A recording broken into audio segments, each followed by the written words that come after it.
సదాశివసమారంభాం వ్యాసశంకరమధ్యమాం అస్మదాచార్యపర్యంతాం వందే గురుపరంపరాం. జ్యోతిష్ శాస్త్రాన్ని భావితరాల వారికి ప్రసాదించిన ఋషుల యొక్క పాదపద్మాలకి నమస్కారం చేసుకుంటూ, అలాగే నాకు జ్యోతిష విద్యను నేర్పిన గురువర్యులు జ్యోతిష బ్రహ్మ కీర్తిశేషులు శ్రీ ఏరంకి సూర్యనారాయణమూర్తి గారు, సూర్యశ్రీ దైవజ్ఞ గారి యొక్క పాదపద్మాలకి నమస్కారం చేసుకుంటూ, ఓం శ్రీ మహాగణాధిపతి నమః, శ్రీ గురుభ్యో నమః, హరి ఓం. వీక్షకులందరికీ నమస్కారం.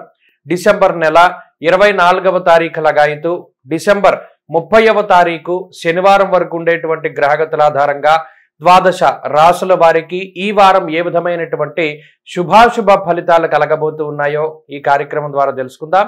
అందులో భాగంగా ఈ వారం ఉండేటువంటి గ్రహగతుల్ని గమనిద్దాం. ఈ వారం మరీ ముఖ్యంగా చాలా గ్రహాలలో మార్పులు వచ్చాయి.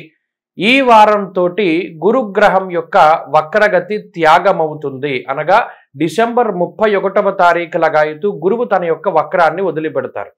అలాగే మేషరాశి యందు గురువు సంచారం చేస్తూ ఉండగా కన్యా రాశి యందు కేతుగ్రహము, వృశ్చిక రాశి యందు శుక్రగ్రహము, ధను రాశి యందు రవి బుధ కుజగ్రహాలు సంచరిస్తూ ఉండగా శనేశ్వరుడు కుంభరాశి యందు మీనమందు రాహుగ్రహం సంచరిస్తూ ఉన్నారు.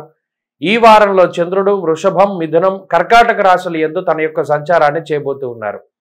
ఇటువంటి పరిస్థితుల్లో ద్వాదశ రాశుల వారికి ఏ విధమైనటువంటి శుభాశుభ ఫలితాలు కలగబోతున్నా తెలుసుకుందాం. అందులో భాగంగా మొదటిది మేషరాశి. మేషరాశి వారికి ఈ వారం కొంత అనుకూలమైనటువంటి సమయం కనబడుతూ ఉన్నది. కారణం ఏంటంటే ఈ రాశికి ఇప్పటి వరకు ఉన్నటువంటి అష్టమ స్థానంలో ఉన్నటువంటి రవికుజుల యొక్క దోషం తొలగిపోవడం ఒకటి, ఇప్పటి వరకు యోగించినటువంటి శుక్రగ్రహం యోగిస్తూ ఉండడం మరొక విశేషంగా చెప్పుకోవచ్చు. దీనివల్ల అనుకూలించేటువంటి గ్రహాల యొక్క సంఖ్య పెరిగి ప్రతికూలించేటువంటి గ్రహాల యొక్క సంఖ్య తగ్గింది. ముఖ్యంగా ఈ రాశి వారికి శుక్రగ్రహం శనేశ్వరుడు చంద్రుడు అనుకూలిస్తూ ఉన్నారు. అయితే ఈ అష్టమ స్థానంలో ఉన్నటువంటి రవి కుజగ్రహాల తాలూకు ప్రతిఫలం ఏదైతే ఈ ప్రతికూలత తగ్గిందో ఇది చాలా గొప్ప మానసిక ప్రశాంతతని ఇస్తుంది. మరీ ముఖ్యంగా అష్టమంలో రవి కుజుల యొక్క యుతి ఉన్నప్పుడు ఆకస్మికమైనటువంటి ప్రయాణాలు, అంటే గత నెలన్నరగా చూసుకుంటే అనారోగ్య సమస్యలు, కోపం పెరిగిపోతూ ఉండడము, ఏదైనా కోపంలో వస్తువులను మనం నేలకేసి కొట్టడము, ఇతరులని మనం ఏదో ఒకటి దుర్భాషలాడడం, ఇలా కోపంలో చాలా రకాలైనటువంటి సమస్యలు ఉత్పన్నమవుతాయి.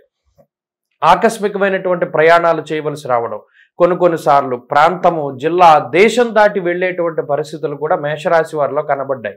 అయితే ఇప్పుడు ఈ అష్టమ స్థానంలో ఉండేటువంటి గ్రహస్థితి తగ్గిపోవడము, అష్టమ స్థానంలోకి శుక్రగ్రహం అనుకూలించేటువంటి గ్రహం రావడం వల్ల ఒకంత మానసిక ప్రశాంతత ఏర్పడడం అది ఒక విషయము.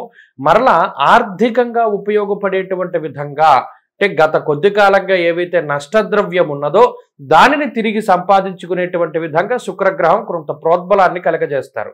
అలాగే మీకు ఉండేటువంటి ఒత్తిడి, మీకుండేటువంటి అసహనము అశాంతి ఏదైతే ఉన్నదో దానిని పారద్రోలేటువంటి విధంగా శుక్రగ్రహం మీకు అనుకూలమైనటువంటి ఫలితాన్ని ఇస్తారు. అంతేకాక మీకున్నటువంటి ఒత్తిడిని, మీకున్నటువంటి మానసిక టెన్షన్స్ ఏవైతే ఉన్నాయో అవి తగ్గేలాగా ఇతరుల యొక్క సహాయ సహకారాలు, మరి ముఖ్యంగా కుటుంబ సభ్యులు కానీ బంధువులు కానీ మిత్రులు కానీ ఇటువంటి వారి యొక్క సహాయ సహకారాలు పెరుగుతూ ఉండేటువంటి పరిస్థితులు కనబడుతూ ఉన్నాయి.